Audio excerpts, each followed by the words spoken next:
Hi there. This video is an exam paper walkthrough of the Eduqas GCSE Mathematics Foundation Tier Component 1 paper from autumn 2022.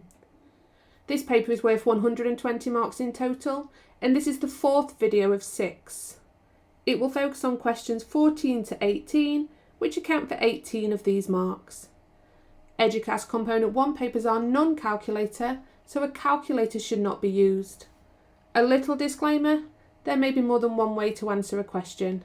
The methods shown in this video are not the only way some mathematical skills can be applied. Okay, let's get started.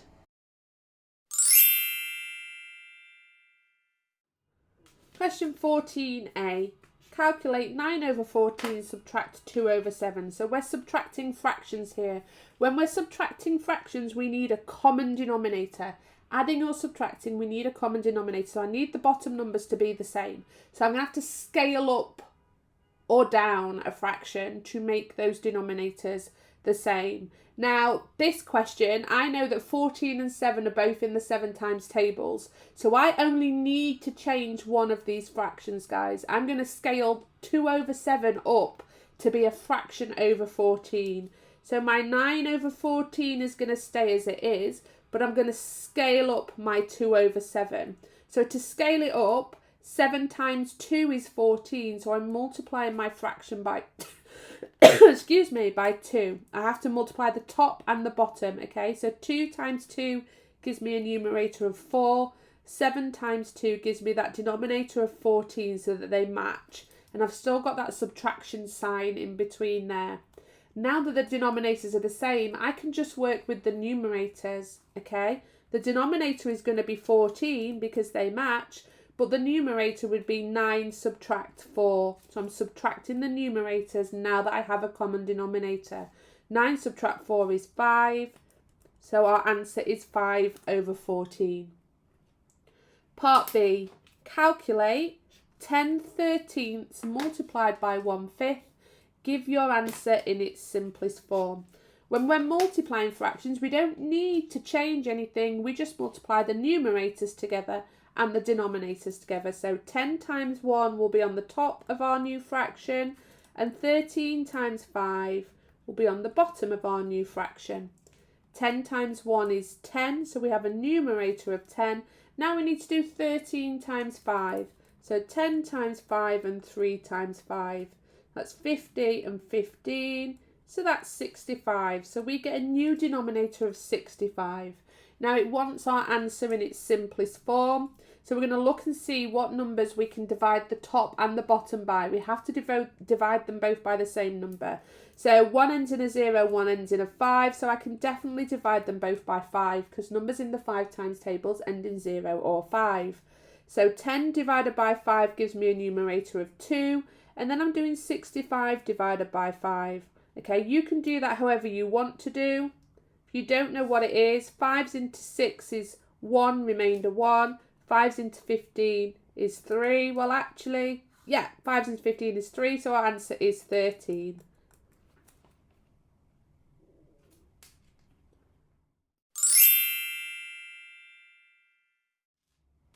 Question 15. Sarah borrows £4,200 from her friend at a rate of 2% simple interest per year. She agrees to pay back the £4,200 plus the interest in one payment at the end of 5 years. How much should Sarah give her friend at the end of the 5 years? So we need to figure out how much interest per year on 4,200 and then find out 5 years worth and then add that to the amount that she's borrowed.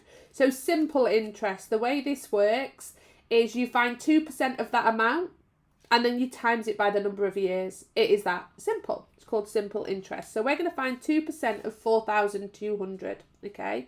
So I'm going to find 1% and then 1%, because 1% plus 1% is 2%.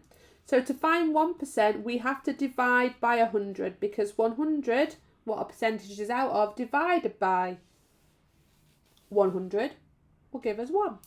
So 4,200 divided by 100 is 42. We want another 1%, so we want another £42, and we're going to add those together. So 2 plus 2 is 4, 4 plus 4 is 8. So that's £84 is 2% interest, and we get that per year. So that's for 1 year. We're working with 5 years here, guys. So we're going to do 84 times that 5 years. And I'm going to split it. I'm going to do 80 times 5 and 4 times 5. Well, 8 times 5 is 40. So 80 is 10 times bigger. So that must be 400. 4 times 5 is 20. We're going to add those together. So 0, 2, 4. So this is the total interest, guys. Total interest. So after the 4 years, Sarah's going to pay back the 4,200 she borrowed plus this interest in one payment. So let's add those together. 4,200 plus the interest of 420. So that's 0, 2, 6, 4. So she's paying back £4,620 at the end of the 5 years. Question 16. Calculate the size of an interior angle of a regular 10-sided shape. They've given us the name of that 10-sided shape there, guys. It's a decagon. We want to know the size of an interior angle. So just one interior angle. And if it's a 10-sided shape, there's 10 angles inside that shape, okay? But we're only interested in the size of one of them, so we're not dealing with the sum of the angles. Okay, so there's a relationship between the interior angle and the exterior angle. So the interior angle plus the exterior angle is equal to 180. So if I find the exterior angle, I can take it away from 180 to find this interior angle. So there's a formula we need to know, guys. So to find the exterior angle of any polygon, okay, you do 360 divided by n. So n is the number of sides. So 360 divided by 10 will tell us the exterior angle, okay. So 360 divided by 10 is 36. So that's the exterior angle. So the exterior angle of this polygon is 36 degrees. Well, we know that the interior plus the exterior is 180 degrees. So we're going to take that 36 away from 180. So 180 take away 36. 0 take away 36 I can't do and get a positive answer. So I'm going to borrow from here. That's 10. 10 take away 6 is 4. 7 take away 3 is 4. 1 take away 0 is 1. So the size of the interior angle is 144 degrees.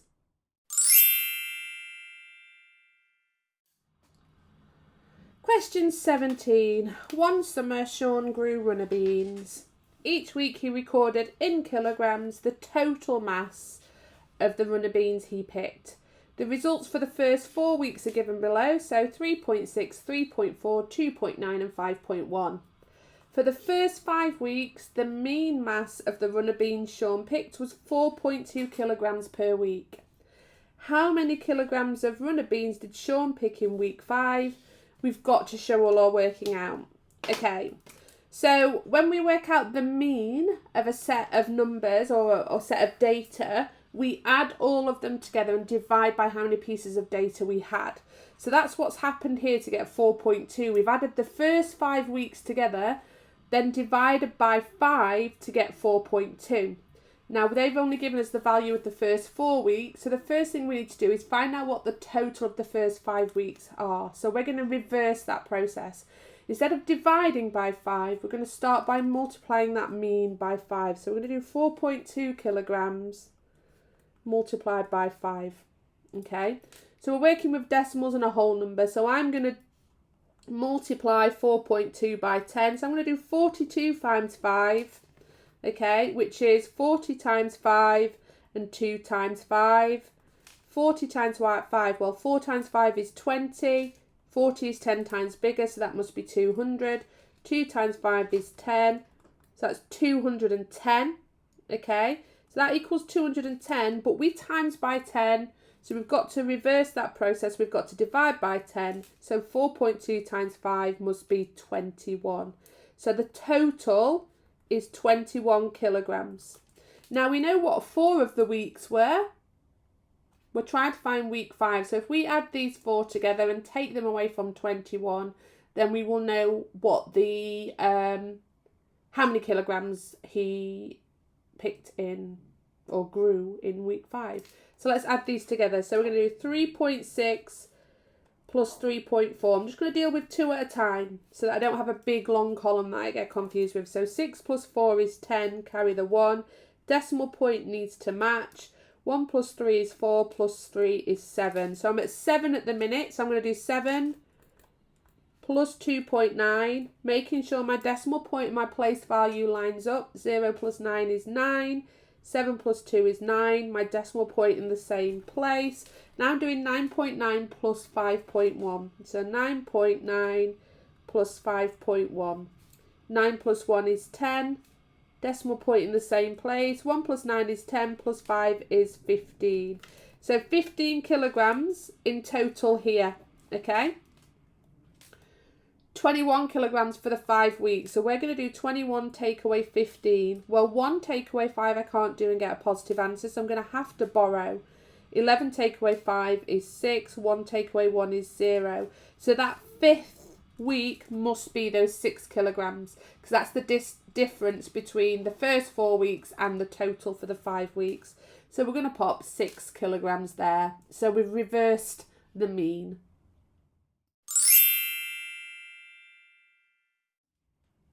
Question 18. So the diagram shows triangle A. So this is triangle A.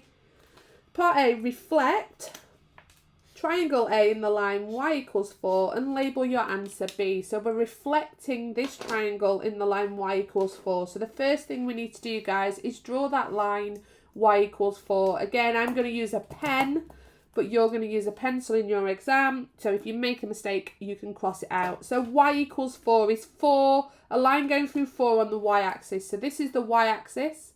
That's where 4 is. So I'm going to start by drawing my line through the point 4 on the y-axis. Okay, it's a horizontal line going through y at 4. And it's y equals 4 because every point on that line will have a y coordinate of 4. Okay, so I've drawn the line and now I need to reflect triangle A over it. So I need to reflect the shape over it. I'm going to take it a corner at a time. This point here is already on the line, so that's not going to move. That's what we call an invariant point. So that point is going to stay exactly where it is because it's on the line, so it doesn't need to move. This point is 1, 2, 3 squares from the line. So we're going to go 3 squares from the line in the other direction because we're flipping it over. So 1, 2, 3 there.